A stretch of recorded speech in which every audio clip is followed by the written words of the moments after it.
Yun, so, Sa Quadcom. Ayan, sa Quadcom, meron bang nakapag-deliver sa inyo? yung nakapag-deliver sa House, yung mismo sa Kamara, sa Congress.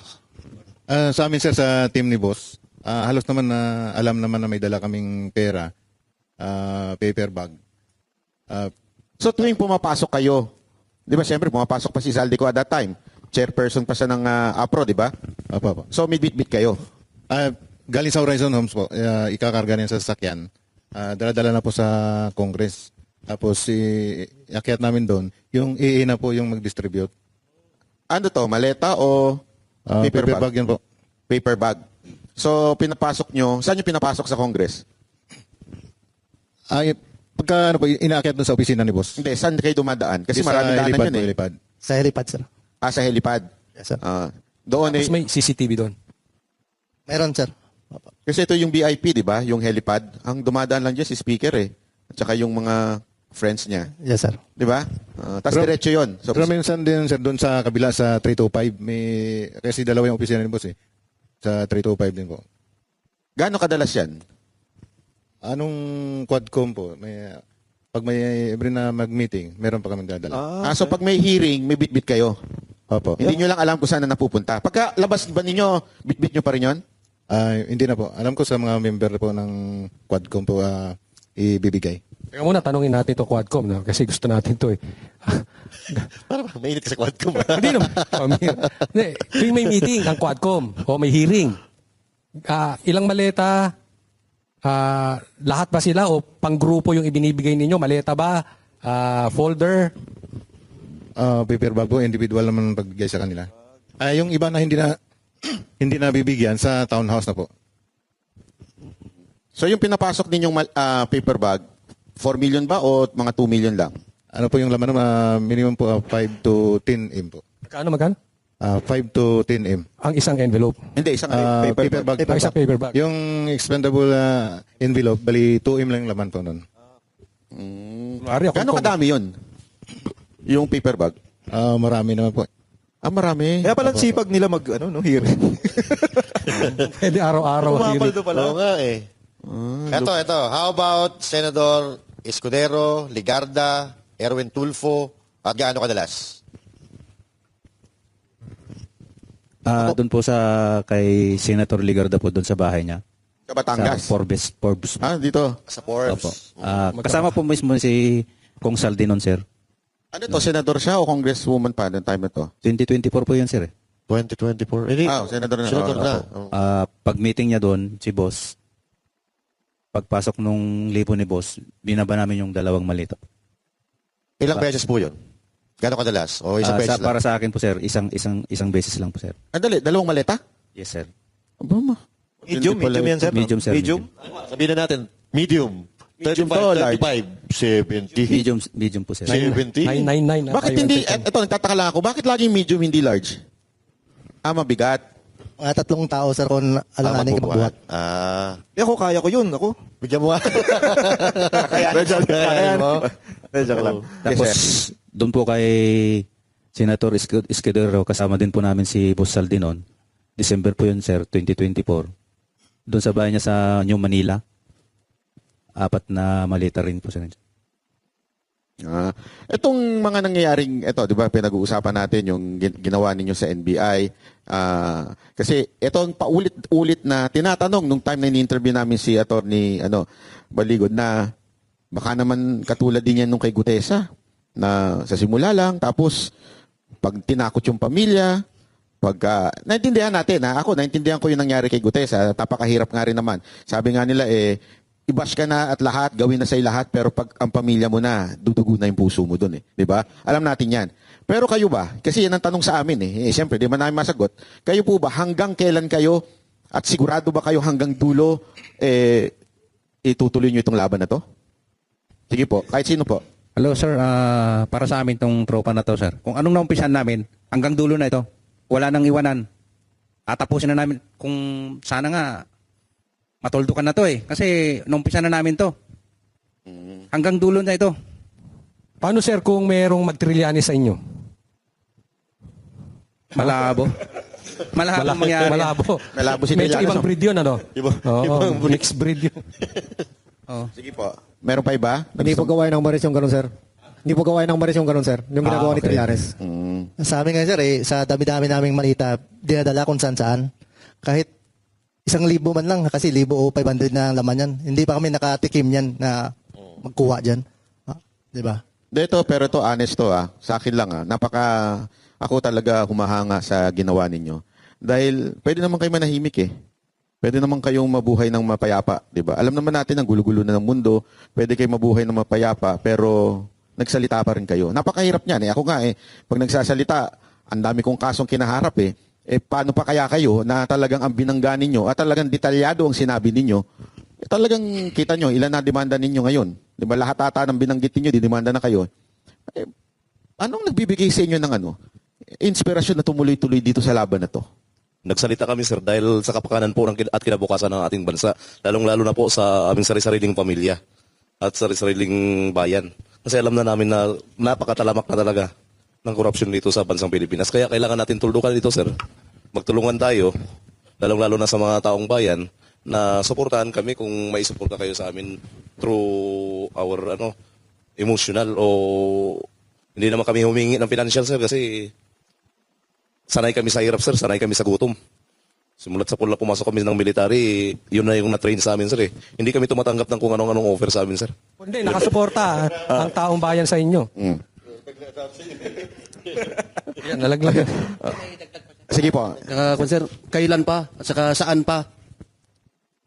Kasi may kasabihan nga tayo, sir, the evil triumphs when good men do nothing. Yun. Eto, sir, mga sir, halimbawa, wag naman sana. Pero kadalasan po kasi parang ginagamit yung pamilya para panghinaan kayo o matras kayo sa laban. Bawat laban na sinusuong. Lagi po nangyayari yan. Paano po kung gamitin ng pamilya nyo para patiklupin kayo? Hindi nyo po ba naisip yun na madedelikado ang pamilya namin? Sige, sir. Ikaw. Hindi ka pa nagsalita si sir. Ngayon na. We are ready, sir. Ready. Sir, para sa akin, Thank you. itong nabuo namin to na pag-uusap noon, nag-ano na ako sa pamilya ko, kwininto ko na kung ano yung katotohanan para sa amin yung mga pagdi-deliver at kung ano yung nakikita namin at kung sino ang pinagdi-deliveran namin. Sabi ng pamilya ko, kung ano yung totoo, sabihin nyo. At andito lang kami, sabi ng pamilya ko. Kaya yung pamilya ko, sila yung nagpapalakas ng loob ko. Kaya sumama din ako dito at nabuo itong team namin na naumpisan namin. Kaya hanggang dulo na to para sa bansang Pilipinas. Good? Meron pa po. Sir, ayun. Okay. Ay, yung sinasabi niyo, sir, na pakailaman yung pamilya namin, iba namang usapan yan kasi hindi naman, ang sa amin lang dito, yung usapan lang man sa korupsyon ang pinaglalaban namin. Iba na pong usapan ng pakialaman ng pamilya namin, gira na po yan. Nako. Okay. Hindi kasi alam nyo, sabi nga, sa mga adik, walang imposible. Alam nyo naman yan, di ba? Wala akong pinatutukuyan, pero sa bangag, walang imposible. Lahat ay gagawin para talaga proteksyonan ng sarili. Di ba? Siyempre, yung mga praning. Pag, talagang kahit na napapaligiran na siya ng pulis, napapaligiran na siya ng katotohanan, hindi yung papahuli ng buhay. Gagawin niya ng lahat. Alam naman natin na marami sa ating government official na bangag sa kapangyarihan, lulong sa kapangyarihan. So gagawin niya lahat para hindi mawala yung kapangyarihan na yon at yung nakukuha pa nila hanggang ngayon. Kasi ang balita natin, di ba, kayo rin, alam niyo yan, tuloy-tuloy pa rin sila Imagine niyo kurap ang 2025 budget, until now, inulit pa nila. Para bang wala sila talagang konsensya na paulit-ulit. Hindi ba kayo na-frustrate doon? Sa bagay na, ano ba yan? Paulit-ulit na lang. Hindi nyo ba naisip na meron pa kayong gawing hakbang na iba? Ito nga, sir, yung ginakbang namin nga ngayon, may dadagdag pa kami na para matigil na talaga itong korupsyon dito sa ating bansa. So marami pa kayong ebidensyang ilalabas? Yes po, marami pa po. At saka maliban sa ebidensya, boss, parang narinig ko, hindi lang kayo 18. Meron pa pong, kung halimbawa man, may gawin sila sa inyo, may backup na mga Marines din po ba ito na mga natitirang iba? Ano naman ang pakiramdam ninyo na na hindi kayo inimbitahan ni Lacson at parang tila minaliit kayo ni Lacson at ni Soto? Hindi kayo inimbitahan sa Blue Ribbon. Yes, sir. Meron ba? Sige lang. Baka sir, hindi niya lang kami inimbitahan kasi baka mapatunayan doon, masabi yung katotohanan. Pag nagtanong sila ba? Si Lacson po ba ay nahatiran ninyo? Meron kayong kaalaman? Wala naman. So, si Soto lang, yung ngayon ay nasa Blue Ribbon o sa leadership ng Senate. Opo, siya po. Okay. Puro kabila ang tinatanong natin nakatanggap eh. Tanongin natin sila. Kung si BP Sara, nung siya ay secretary ng Department of Education, nagatid po ba kayo sa kanya ng pera? Wala po, sir. Hindi, kasi ayun ang inaano nila eh. Ayun ang narrative ng mga dilaw eh. Na Duterte lang daw tong mga to, kaya ang dinadali nila o ang tinitira nila yung yung administration Itanong natin, lang. kayo ba Duterte lang ba talaga kayo o ano? Sige nga. Wala po, Kami sir, neutral kami sir. Ilan dito Ilocano? Ang dami. Dami. Ilocano rin Ilocano ako. rin kami. Oo. Lalo na to, kuripot nito eh. Ito. Hindi, kapatid ko kasi ito eh. Yung kapatid Tinawin ko kapatid ko to eh. Kaya, Huwag niyo sabihin ha, hindi totoo na kuripot ang Ilocano. so, yung mga nasa likod, Ilocano. Waldas ka lang daw, boss. Ito, sarap din. Oh. Kasi iba, Mindanao na. Mindanao. Oh. Kaya para balanse tayo, kay Congressman Pulong Duterte. Wala din po sir, wala Wala din. din. Kaya sabi namin sir, itong paglalahad namin, hindi to siya na maka-pro Duterte kami, maka-pro BBM kami. Ang inilalahad namin sir, ay yung kung ano nakita namin at kung anong katotohanan lamang. Kasi from the beginning yung sinasabi ni attorney sa amin, in-explain sa amin kung ano nakalala yung corruption sa Pilipinas. Kaya inisa-isa namin, in-explain sa kanya na yun nga, ganyan nakalaki ang korupsyon ng Pilipinas, sana pupunta yung budget. Isa kami sir, may alam kami sa mga ganyan. Kaya nabuo tong grupo namin na ito, na Brave 18, dahil sa desisyon namin na matulukan nga yung korupsyon sa Pilipinas. Tapos, ang dito sir, yung sinasabi nila na pro Duterte kami, kaya tingnan mo naman sir si Senador Loren Legarda, si Senador Chis Escudero, di ba sa kabila, kay mga pro Duterte naman yan sila. Bakit namin dinamay dyan? Diba? Kung nakinikilingan kami na na politiko, sana hindi namin binanggit yan.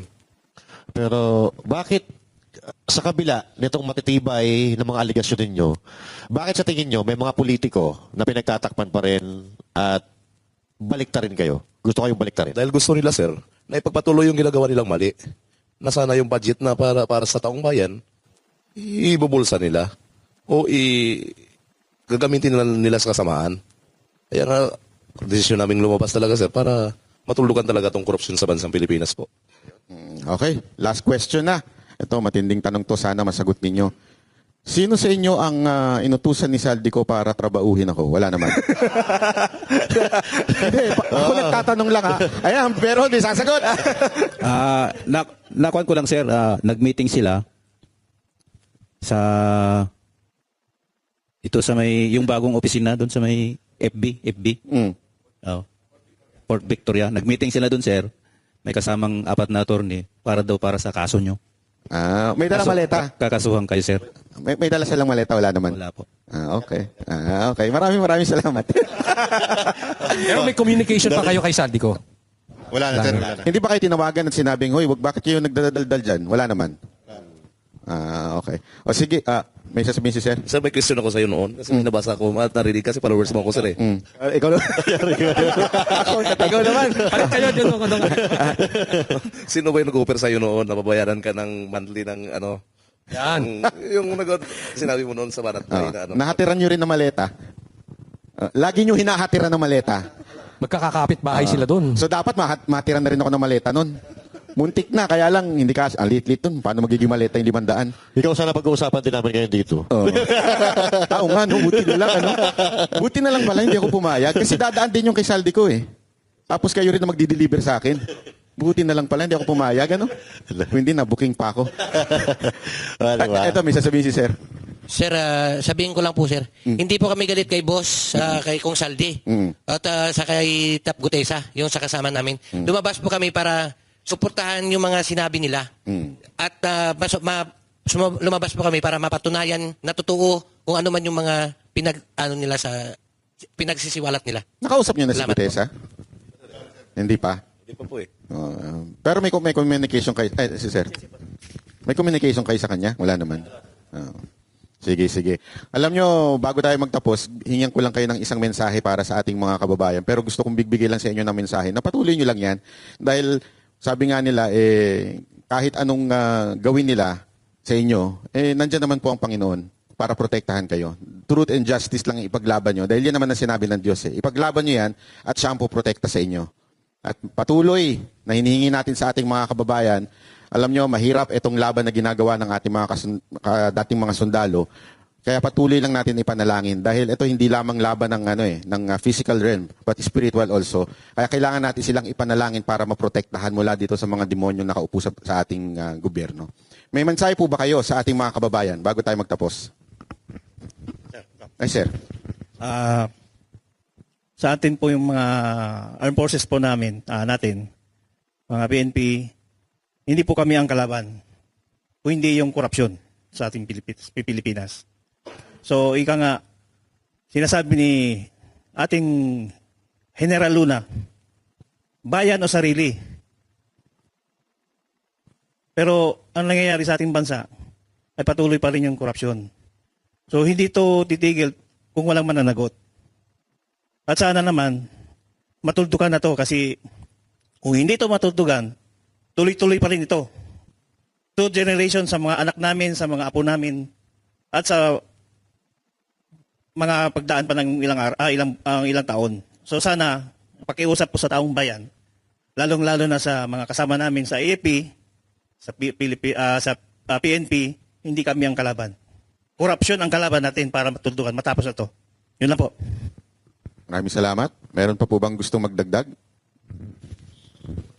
May dagdag lang po ako, sir, sa masasabi ko lang sa ating kababayan na sana huwag naman nila kaming ibas o sirain tungkol dito sa inilahad namin na tungkol din sa korupsyon at saka sa ibang anomalya sa gobyerno.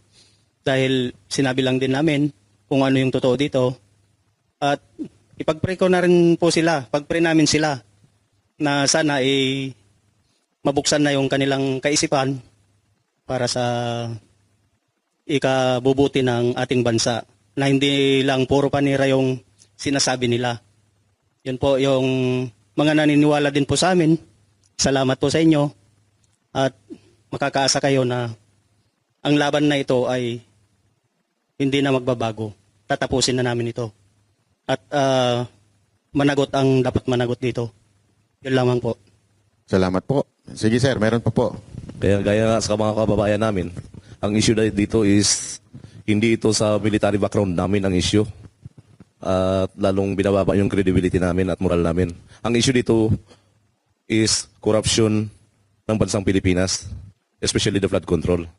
Kaya ako ay nagpapasalamat sa lahat ng sumusuporta, lalong-lalo na sa mga taong bayan, na patuloy pa rin silang nananalangin para sa safety ng pamilya namin, security ng pamilya namin, at sa bansang Pilipinas. Maraming salamat po. Sige po, ito si Sir. Sa taong bayan po, suportahan mo lang po kami. Ituloyin namin yung laban po. Salamat po. Meron pa Meron po. po. Gusto magsalita? Okay na? Okay na. Okay na? Kayo may mensahe kayo bago magtapos? Ikaw muna. Sige, maraming salamat sa inyo mga sir. Kasi kung hindi kayo tumayo, parang nawawala na rin ng pag-asa ang mga ang mga Pilipino. Kaming Banateros, parang nawawala na rin kami ng alam mo 'yon, parang kami na lang ba yung lalaban para sa korupsyon? Kami na lang ba yung magsasalita dito sa korupsyon? Pero nung lumabas kayo para kaming nabunutan ng tinig na eto, meron pala tayong kakampi, meron pa pala tayong kasama laban dito sa korupsyon. Kaya maraming salamat sa inyo mga sir. Saludo po kami sa inyo. So ngayon, unang-una, kayo po ngayon sa labas, tinuturing kayo mga bayani. Kasi katulad na sinabi niya, kami po ay naghihintay kung sino ang tatayo para labanan ng korupsyon at nagkataon naman na dumating kayo. So yun po ang pagkakakilala sa inyo ngayon ng mga Pilipino, hindi lang sa Pilipinas, kundi sa iba't ibang panig ng mundo na may mga Pilipino. So gusto lang po namin magpasalamat po sa inyo at nakasuporta kami sa inyo sa adhikain ninyo na matapos at matuldukan ang korupsyon sa Pilipinas para sa ating kinabukasan. Maraming salamat. Ipagdarasal namin kayo. Mag-iingat din po kayo lagi. Nasabi na nilang dalawa eh. Pero seriously, maraming salamat sa inyo at believe na believe ang taong bayan sa inyo dahil alam nila, sakripisyo yan galing sa inyong pamilya. Mabigat yun, alam natin yan na posibleng madamay ang pamilya pero kayo nanindigan, ngayong walang naninindigan karamihan sa mga public officials natin. Kaya kayo ang bagong bayani na tinuturing, sir. Yun lang masasabi ko. Saludo po sa inyo lahat, sir. At yun, mga kababayan, nagsalita na po ang ating mga may kinalaman sa issue na ito. Nasa kamay nyo na ang susunod. Kung kayo ba ay gagalaw o kayo ba ay mananahimik pa rin. Kaya lusob na sa buffet. Sa buffet. Hindi sa kung saan ha. Kayo talaga. Parang gusto nyo lumusob sa iba eh. Hindi, doon sa buffet. Pupunta tayo doon mamaya. Ha? Maraming salamat po, sir. Ha? Nasabi ko na lahat sa inyo na thank you. Kami po ay alam namin pagod kayo buong araw. Nasa NBI kayo pero pumunta pa rin kayo dito. Maraming salamat.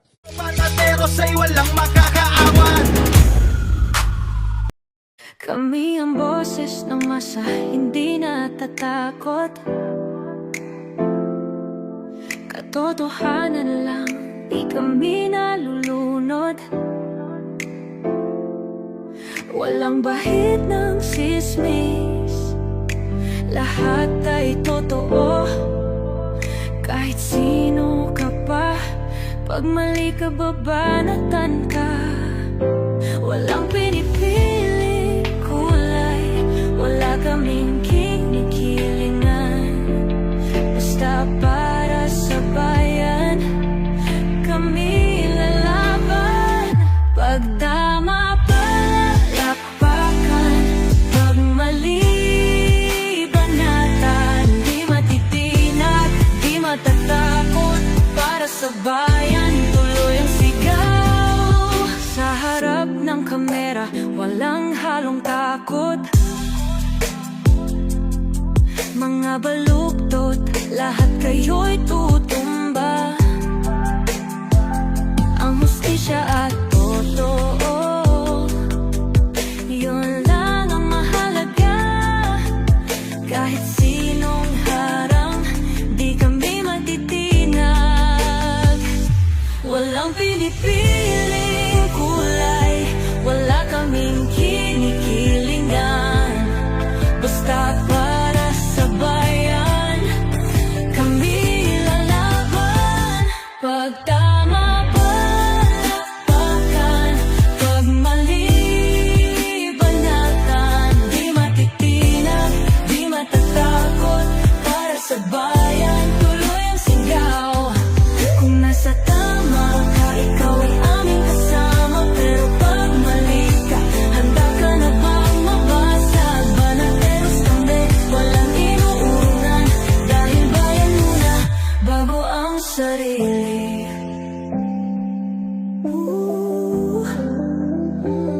Bago ang sarili.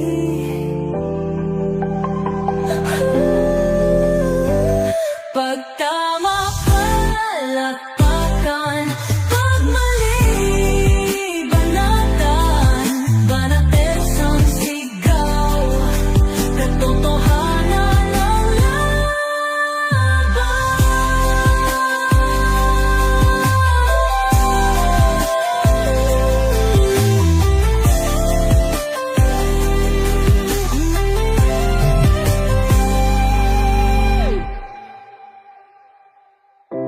sa harap ng kamera, wala